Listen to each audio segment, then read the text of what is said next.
Hello, everybody. David Schuster here. One of the most depressed lawmakers in America these days is arguably Republican House Speaker Mike Johnson. The government shutdown keeps going. Polls show a clear majority of Americans blame Johnson and the GOP for the shutdown. And the polls also reveal that most Americans think Johnson's refusal to swear in an Arizona Democrat is an effort to protect Donald Trump from the Epstein files. Well, Johnson was asked about the Democratic claim on CNBC, and it appeared to trigger him and put him on the verge of tears. That would be the vote that would allow the Epstein files to have to be released. And he said that's why you're not calling back Congress to swear her in. Okay, this is so absurd, and I've answered it so many times, but I'll do it again. Sorry. Rep. Grijalva elect is no. Thanks for asking it, Joe, because they keep using this as some sort of distraction. It's totally pointless. Okay. Look how sad Johnson is. It was even more apparent when CNBC took Johnson's camera full screen. Okay, Rep. Grijalva was elected after the House went out of session, so we are delighted to administer the oath to her as soon as we get back to regular session here, the legislative session. That's the whole point. By the way, I'm following the Pelosi precedent. She was Speaker here a long time. She did this many times. Julia Letlow, my friend from Louisiana, was elected in similar circumstances to replace her late husband who passed away from COVID. Nancy Pelosi took 25 days to administer the oath to her. We had Pat Ryan and Joe Simpolinski, Democrats, who were elected during an August recess. Nancy Pelosi took 21 days to administer the oath to them because she had to wait until we came back to legislative session. Same exact scenario. Rep. Grijalva can work. Rep-elect Grijalva can work for her constituents right now. Constituent services answering the phones. She has computers and 16 employees, and there's no excuse for it. Okay. Did you catch how his voice cracked? Watch it again. She has computers and 16 employees, and there's no excuse for it, okay? He really looked like he was going to break down and cry. But then Johnson regained his composure.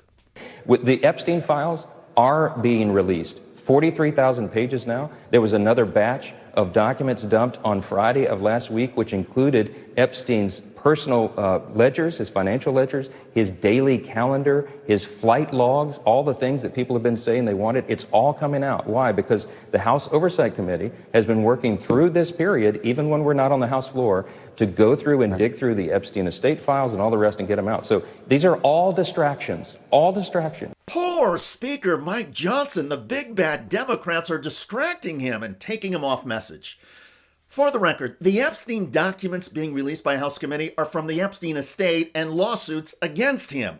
Lawyers say the most powerful, explosive, and troubling Epstein documents, photos, and videos are in the files being blocked by Donald Trump's Justice Department and FBI.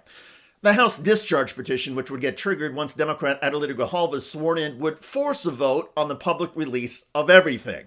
Now, as far as Johnson's claim of following the Pelosi precedent on swearing in lawmakers, CNBC host Andrew Ross Sorkin addressed that and sandbagged Johnson with recent comments from the last Republican House Speaker, Kevin McCarthy. Speaker, we spoke to your predecessor, Kevin McCarthy, earlier this week, and he made an interesting point, though, about what you're describing, which is that it is politics. And I'm not suggesting it isn't.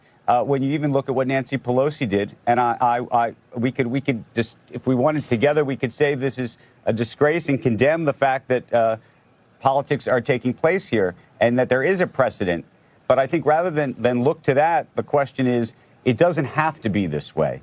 This is a choice that's being made. And I think that is the issue here. And so this idea that it can't be done in some other way. Johnson looks so sad. He's being humiliated and seems again to be on the verge of tears. And I'd raise it because the other issue is, what would happen if you actually took those votes and hard votes and won those votes? Wouldn't that be the better path? Well, I'm not sure what you're referring to because we did that. I mean, look, the CR that we sent over is a totally clean, nonpartisan document. It's 24 pages in length. It literally is the bare minimum language just to keep everything at status quo. And I will point out to you, status quo is Biden-era policies and spending. We don't even like it. Republicans are trying to change that. Actually, Republicans are changing that. By allowing the Affordable Care Act tax subsidies to expire and by the cuts earlier this year to Medicare and Medicaid, tens of millions of Americans are seeing their health coverage premiums skyrocket. Millions of other Americans are losing their health coverage altogether. But Johnson insists his party made an honest effort to keep the government funding going. This was a good faith effort to allow more time for the appropriators to finish their job, plain and simple. And that's what makes this so remarkable and so especially painful for people. You see that blinking? It's painful for Johnson as well. Clearly, the House Republican Speaker is stuck between the proverbial rock and a hard place. Johnson has to run interference for Donald Trump, who doesn't want the Epstein files released, so Johnson has to keep blocking Rep. Adelita Grijalva's swearing in. But that is messing up Johnson's talking point about who is to blame for the government shutdown. Meanwhile, Democrats keep hammering Johnson, Trump, and the rest of the GOP. 4 weeks have passed since she was elected. And the reason why Mike Johnson and House Republicans refuse to swear in Representative-elect Adelita Grijalva is because they want to continue to hide the Epstein files from the American people.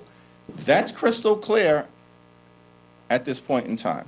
And as for Democrats standing firm and withholding votes to fund the government because of GOP healthcare cuts, there was this.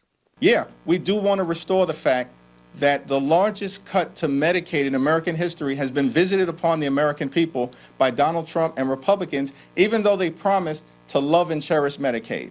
But instead of doing that, they cut about $1 trillion from Medicaid. And as a result of that fact, hospitals, nursing homes, and community-based health centers are closing all across the country, including in Republican states. And many of those Republicans are getting increasingly anxious and directing their frustrations at their House Speaker, Mike Johnson. In turn, Johnson is wearing down, getting more depressed by the day, and seemingly on the verge of a breakdown and tears on a cable TV news interview. Yes, politics is a rough business. Still, Johnson and other Republicans would be wise to remember they still have a job and great health care. Plus, in Johnson's world, louts like Donald Trump get congressional protection, at least for a little while. The Trump protection will not last. The Speaker can't keep blocking votes and secrets forever. Surely Johnson knows that, which may explain his fraught emotions. By the way, Donald Trump just erupted over architects, historians, and members of the public trashing his ballroom construction and demolition of the White House East Wing. The people who say that you haven't been transparent enough about this. I haven't been transparent? That some of your critics feel it should I've have gone for a I've review. shown this to everybody that would listen. Third-rate reporters didn't see it because they didn't look. You're a third-rate reporter, always have been. So third-rate reporters didn't look, but anybody that asked, these pictures have been in newspapers. They've been all over the place. Check out that video at the link below. It generated a lot of comments on YouTube. One of the most popular is from Dimitri, who wrote, "Imagine if President Obama had done something like this to the White House." Well said.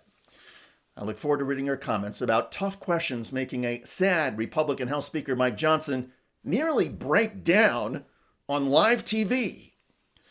I'm David Schuster. Thanks for joining us.